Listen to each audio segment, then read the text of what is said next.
Claire Whitman, a beloved schoolteacher, and Matthew Denning, a quiet hardware store clerk, seemed worlds apart. But behind their ordinary lives lay a connection that would shock the entire town of Fairview. Claire's sudden disappearance and the chilling discovery of her body led investigators to a hidden world of secrets, lies, and unspeakable horrors. One that had been carefully crafted over years by Matthew and his mysterious uncle. As the truth slowly unraveled, it became clear that Claire wasn't the first, and likely wouldn't be the last. Claire Whitman was the kind of person people noticed, in the best way. At 34, she had built a quiet life in Fairview, Oregon, where she taught third grade at the local elementary school. Always smiling, always patient, she was loved by her students and respected by her colleagues. So when she didn't show up for work on Monday morning, everyone noticed. She had told a few co-workers she was spending the weekend at her family's old cabin near Birchwood Lake. It was a small, secluded place passed down from her grandfather, nestled deep in the woods, about an hour from town. Claire often went there when she needed a break from everything. The cabin didn't have cell reception, which she liked. She said the quiet helped her think. That Friday afternoon, she packed a small overnight bag, locked up her house, and drove off in her silver hatchback. No one would ever see her alive again. By Tuesday, the concern had turned into quiet panic. Claire's neighbour noticed her car still parked in the same spot by the cabin and called the sheriff. A deputy drove out to check. Everything looked normal at first glance. No broken windows, no signs of a break-in. The car was locked.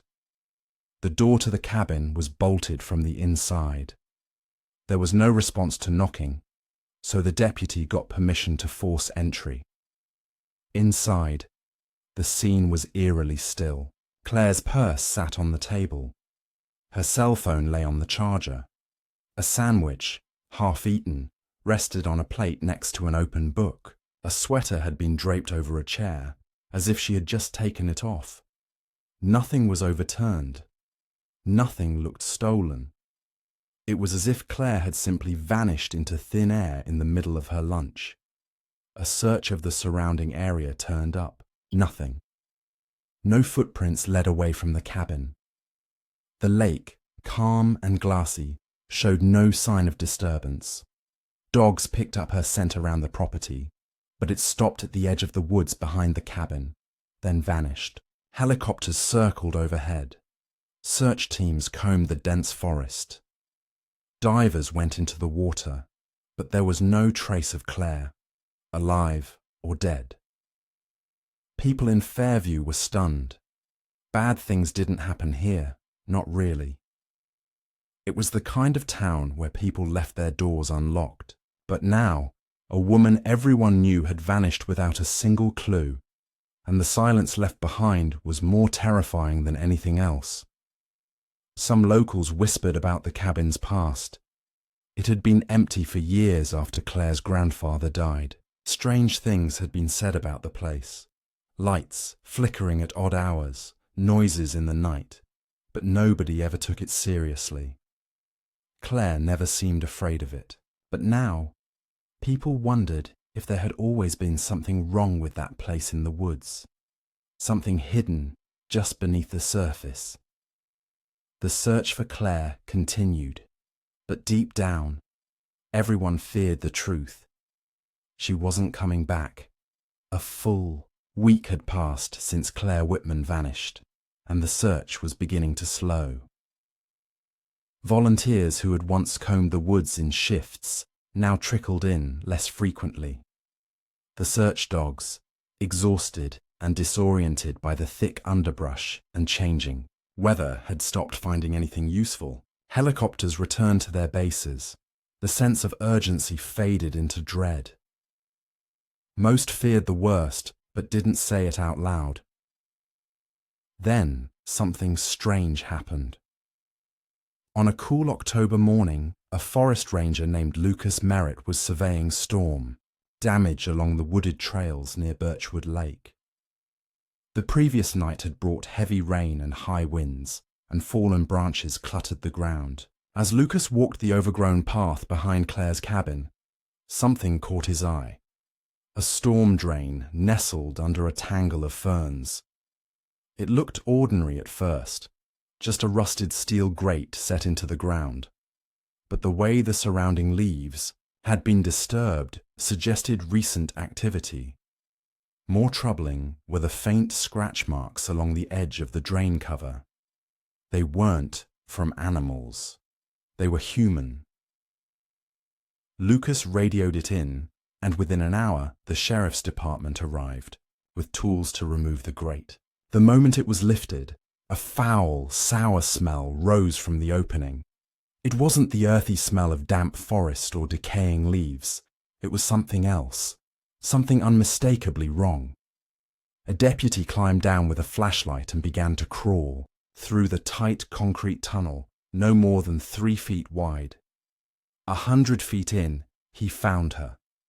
Claire's body had been pushed deep into the tunnel, bent at unnatural angles. Her hands were bound behind her back with rough twine, and a burlap sack had been pulled over her head. The bruises on her arms and face told a story of struggle. The autopsy later confirmed what everyone feared. She had been beaten and strangled. Her death was slow and violent. It wasn't a crime of passion. It was calculated. The discovery sent shockwaves through Fairview.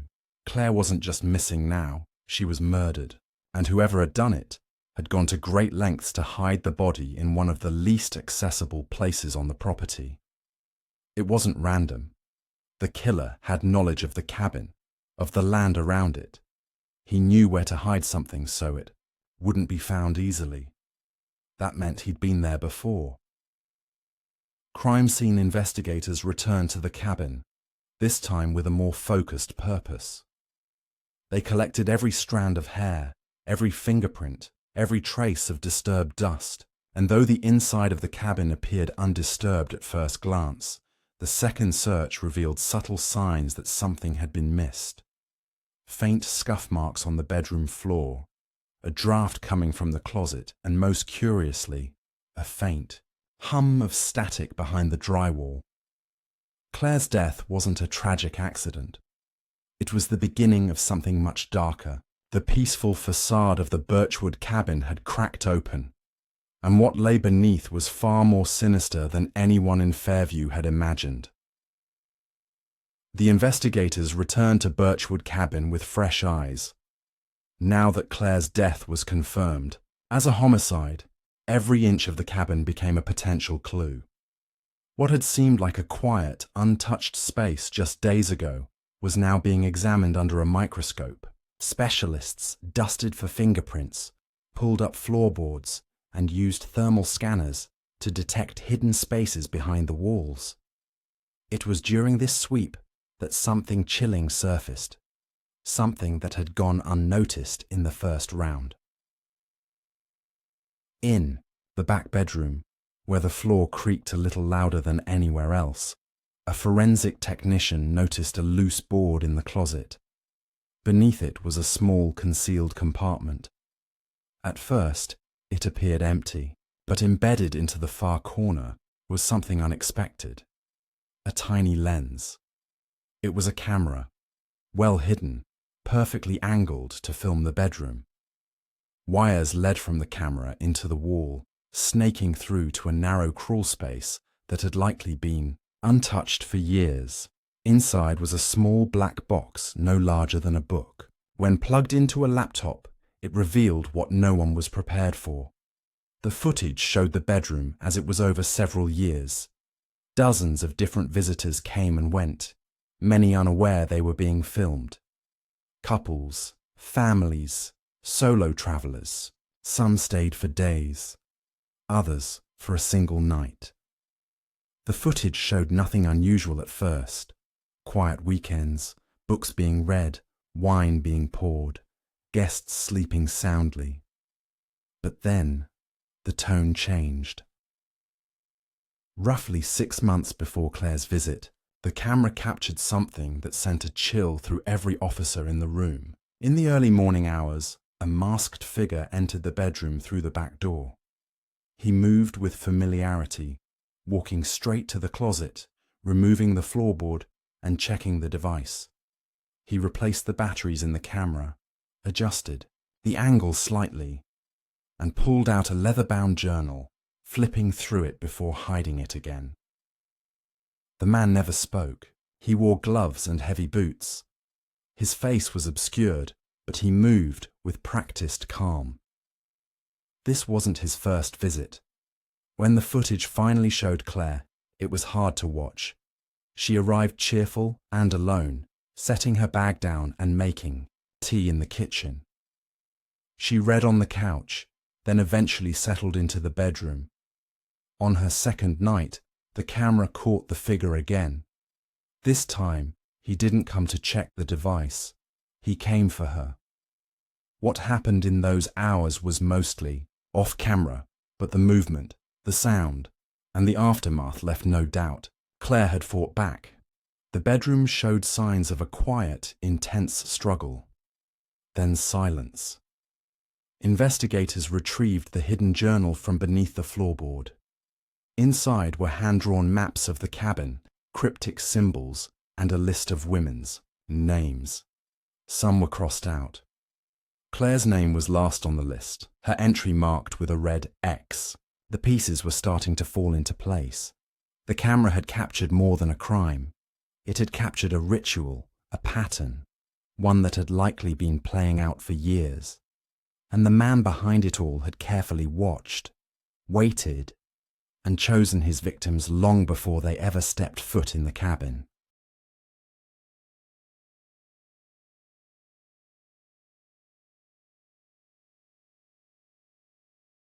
The journal recovered from the hidden compartment became the focal point of the investigation. Bound in cracked, faded leather, it smelled of mildew and age, its pages yellowed and stiff. Yet its contents were far more disturbing than its appearance suggested. Inside were hand-drawn diagrams of the Birchwood cabin, detailed sketches of its floor plan, surrounding woods, and notes scrawled in tight handwriting.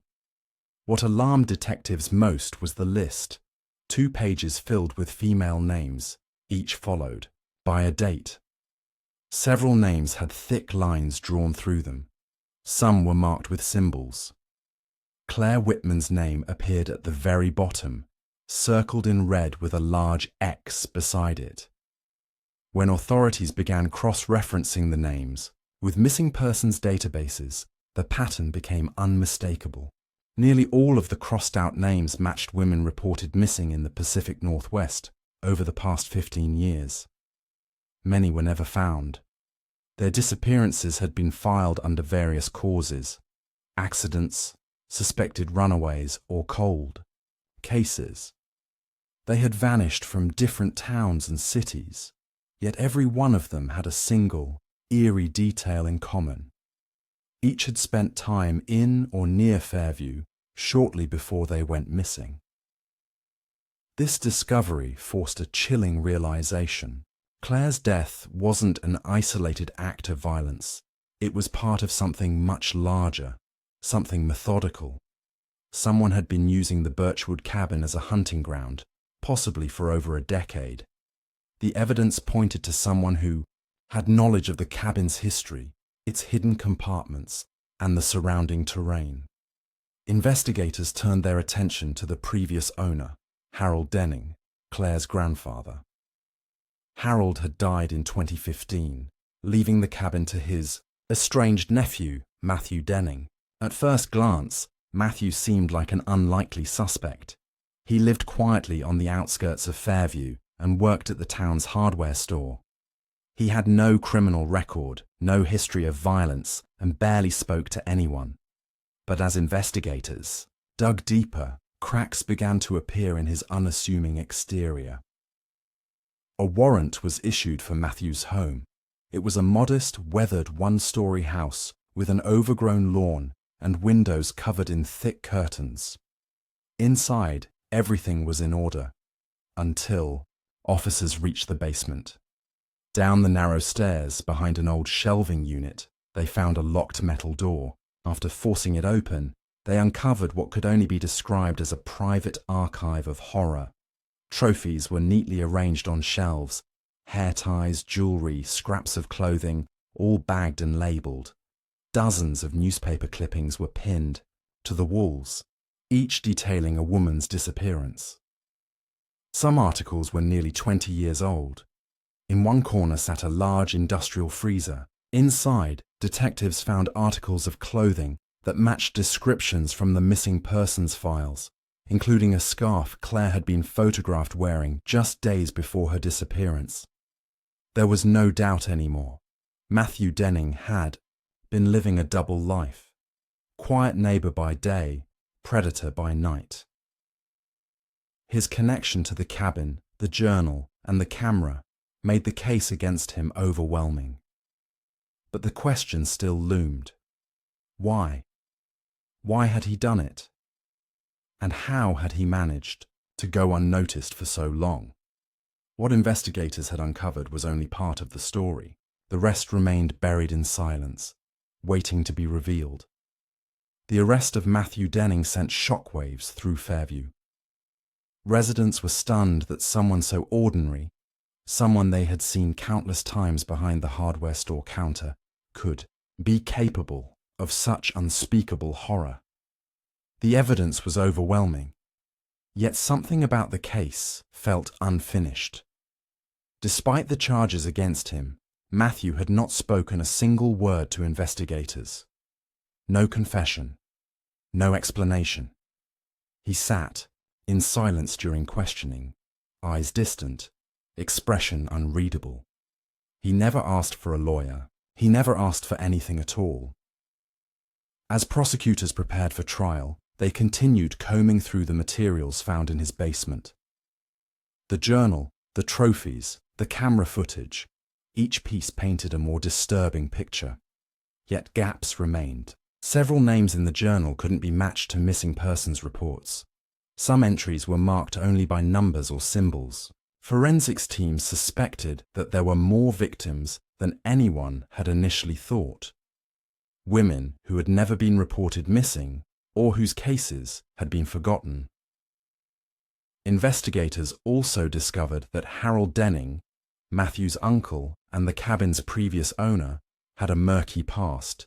Old police reports revealed that Harold had been questioned in the disappearance of a local woman in 1998, though nothing had come of it. The charges were dropped due to lack of evidence. He died before Claire ever inherited the cabin, but now it seemed possible that Harold had started something dark and passed it on to Matthew. Whether by influence, manipulation, or shared obsession, the family legacy was tainted. Just as detectives were preparing to release these findings, the story took one final, unexpected turn. 3 days before the start of Matthew Denning's trial, a guard making morning rounds at the county jail found him dead in his cell. He had hanged himself using bed sheets tied to the ventilation grate. There was no note, no sign of struggle, just the still body of a man who had taken his secrets with him. The town was once again left with more questions than answers. With Matthew's death, the case lost its only suspect. There would be no trial, no testimony, and no closure for the families of the other missing women. Investigators scrambled to find connections, hoping that someone else might have been involved. But there were no accomplices, no visitors on jail logs, no fingerprints that didn't already belong to the victims. It was as if the story ended with Matthew, and everything else had been erased. Months later, the Birchwood cabin burned to the ground in an apparent act of arson. By the time firefighters arrived, it was a smouldering ruin. The surrounding forest was spared, but the cabin was reduced to ash. The camera, the hidden compartments, the very walls that had witnessed years of horror, all destroyed. Officially, the fire remained unsolved. Fairview changed after that. The town was quieter, more watchful. The cabin was never rebuilt, and the land was left untouched, people still talked about Claire Whitman, the teacher who disappeared, and the man who might have killed more women than anyone would ever know. Some stories fade with time, but this one lingered. The gruesome murder that opened the door to a buried nightmare became the tale that no one in Fairview could ever forget.